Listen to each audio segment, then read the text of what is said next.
Hey guys, it's Sharon from Digital Nomad Quest, and today I'm going to give you guys the ultimate guide on how to start investing in real estate. Now, if you guys are new to the channel, welcome. I'm all about teaching you how to build passive income, become financially free, and design your best lives. So if you guys are interested in that, make sure to subscribe and hit the bell button to be notified of my latest videos. So I've broken down the real estate process from analyzing deals to researching markets to how to find your property managers out of state, but I want to give this macro view of basically how to get started with investing in real estate. And I'm going to start from the beginning, from the preparation process about studying and then kind of analyzing your market and then putting in your offer, closing on it, and all the little details behind each of these parts of the process. I feel like this is going to help you guys because a lot of people have been asking for that macro view of the entire process, and knowing all of these steps is going to help you understand what action steps to take for your first rental property. So we're only talking about buy and hold investing here, no flips or anything like that. So first off, you're going to want to save money. Most people aren't going to buy their homes all cash outright. They're probably going to put a down payment on a loan, and then there's also closing costs, and there's also cash reserves that you need to save up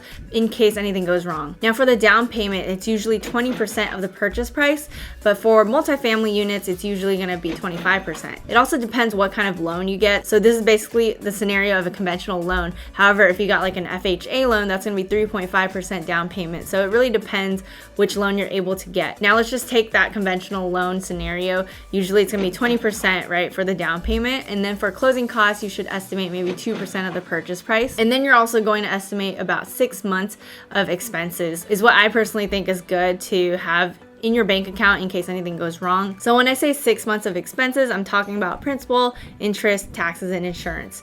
You want to make sure you have enough cash reserves in case anything goes wrong. There might be repairs, there might be vacancy. You want to make sure you have enough of that in case, for example, if the property was unoccupied for those 6 months. I've even had people ask me if they can purchase a property if they have $150K in debt and stuff like that. And first of all, you'll need to have a bunch of these funds saved up in order to buy the property, but also you need to make sure your debt to income ratio is okay. So what I mean by that is whatever debt you have divided by your income you have monthly should be no more than 43%. In most cases, that 43% is on the high end. That is like the maximum a borrower can have in order to get a loan. The reason for that 43% debt to income ratio is that lenders want to feel safe lending to you. They don't want to worry about your ability to pay back the loan. They want to make sure you have enough income coming in that you will be able to take on this loan. So I would recommend that you kind of pay off debt, especially those with high interest, and then make sure you're saving up enough money, what I just mentioned before about the down payment, the closing costs, and the 6 months of reserves. So take care of the debt first, then think about investing. Next, you want to have proof of income. So you need to make sure that you've been working for 2 years and have proof of 2 years of job income to get the loan. 3, you're going to need to build your credit score. So if you are buying with a loan, you'll need at least 620 for a credit score. You can usually get the best rates at around 740 plus for your credit score. In order to build your credit score, you need to have a long credit history. You should have different types of credit, and you should also never miss a payment. Missing payments will significantly reduce your credit score. So set up something where you're auto paying your credit card so that you never miss a payment. Bad credit scores really penalize you. First of all, you might not be able to get the loan if you have a low credit score, but also if you have a mediocre credit score, banks are going to give you higher interest. You want to make sure your interest rate is as low as possible so that you can make smaller monthly payments for your mortgage. Number 4, you should read books and you should listen to podcasts and even take courses if possible. So some books I recommend, obviously Rich Dad Poor Dad by Robert Kiyosaki. The ABCs of Real Estate Investing was a good one. Also Long Distance Real Estate Investing, if that's one of the things that you are interested in, make sure to get that one by David Green. I would also keep watching my YouTube videos to get more information, as well as actually my boyfriend's YouTube channel. His is Sean at Everything Real Estate Investing. It'll help a lot with your real estate education. The more you learn, the more you'll understand everything, be able to analyze deals faster, and it'll just help you a lot in the journey. Number 5, you should network either in person or virtually. During these times, you're probably going to do virtually, right? You can go to meetup.com, you can search for real estate investing meetups in your area or virtually again, and you most likely will find a bunch of these different meetups. The good thing about meeting a bunch of people in order to invest in real estate is actually that you will find contacts for agents, contacts for contractors. You'll be able to meet other people who are investing in your target market, and maybe you can ask more about those locations, or you can even discover some new markets that you never thought about based on just different chats with people. For example, I had called a realtor a while back, and I am actually now purchasing a property from that realtor, and that wouldn't have happened if I didn't make that connection before. So I honestly suggest meeting as many people as possible because you'll never know what kind of deals you're going to get sent by these different people. You might be able to find that contractor, for for example, also that may be a perfect fit for what you need. And just increasing the amount of people in your circle will allow you to access more deals for sure. Number 6, now you want to get a pre-approval letter from a lender. You know, what I realized before is that you need that pre-approval letter to show that you are a serious buyer, and your agent can present that and it'll show that you can get a loan. So in order to do that, you should basically call a bunch of different lenders, see what their rates are, and then essentially just get a pre-approval letter, because later on you can still work with a different lender, you can still get a different rate. That pre-approval letter is just to show that you're serious so that you can start making those offers. And if you didn't know already, basically a pre-approval letter is a first look evaluation of a potential borrower by a lender. You can basically use this to show that you are able to get a loan from this lender. But again, you're not locking in interest rates or anything like that when you get this pre-approval letter, so you can always shop around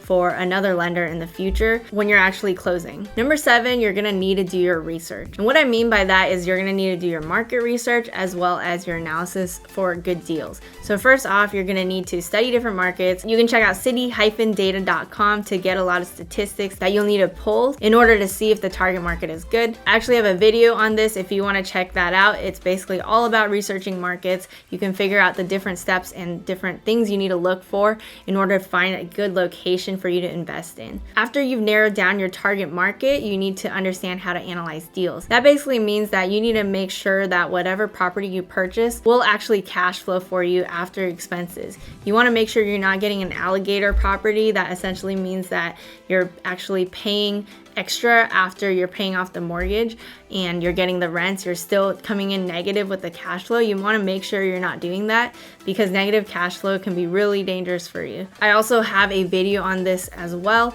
Go ahead and check it out. Basically, it's all about how to analyze deals. You can grab my free spreadsheet so that you can understand how to put in the numbers and essentially see if it's going to cash flow or not. This research portion is very crucial for the entire process of this. You got to make sure you do a lot of analysis and research in order to get a good cash flowing property.